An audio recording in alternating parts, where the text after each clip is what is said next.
Chris Eubank Jr. reveals his dad's bankruptcy taught him a lesson. Son of Eubank has revealed how going through his famous father's bankruptcy humiliation when he was only 15 taught him to cement his financial future.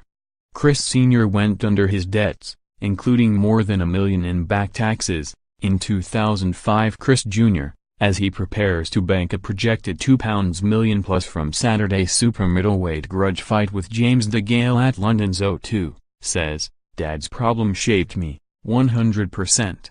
You have to learn from other people's mistakes, especially those close to you. I saw how it affected my father and what he had to do and put up with at that stage of his life. That was the last thing I wanted to happen to me." Eubank Sr., now 52, squandered an estimated £10 million in career earnings on his extravagant lifestyle when the Inland Revenue foreclosed, and his son says, "My dad went crazy with his spending at certain times in his life. He had a great life. He still has a great life. But you've got to be smart with your money, and the sad, cold truth about this sport is that a lot of fighters are not educated or they're ill-advised.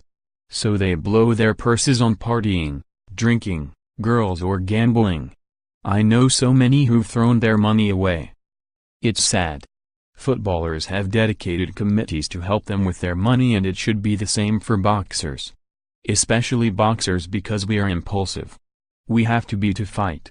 Most successful boxers come from hard backgrounds. From nothing.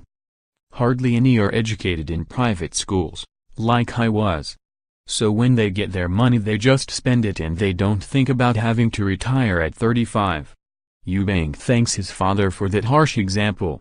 As he does for all he is still learning, as a 29-year-old former IBO world champion. From Chris Sr. he denies that their relationship has changed, even though his father is less in attendance at the gym on Hove Seafront, now that he has finally employed a full-time head trainer, and will be less conspicuous near his corner for the DeGale fight.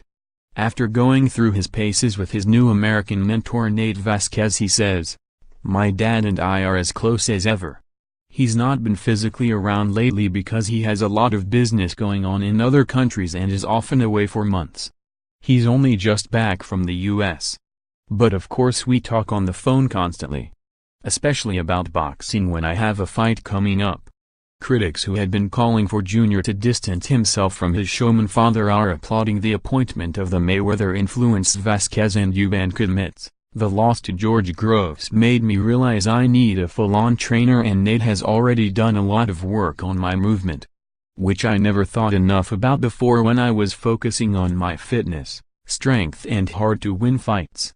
But my dad taught me so much about boxing from the beginning. And he's still teaching me. The amount of knowledge, advice and guidance he has given me for this fight with DeGale is invaluable. Not least because it is a cliff-edge fight for our careers and neither me nor James want to be the one who falls off." When the talk returns to finance, he says, "My goal is to invest most of my money in property, so it can build over time. It may not be exciting, but I have flats I'm letting here, in Brighton. The returns may not seem massive, but in 30, 40, 50 years' time it will still be there. I would never want to have to keep on fighting to pay the rent." It may seem to be a paradox that he speaks about spending in moderation on enjoying my life now just as he takes delivery of a new McLaren road car to replace his Bentley. But the cost, £220,000, is only about a tenth of what he can expect to bank from his Saturday night's work at the O2, and he says, "I've earned the hard way my right to have some fun in my 20s and 30s, but I live the dedicated boxer's life while controlling my finances."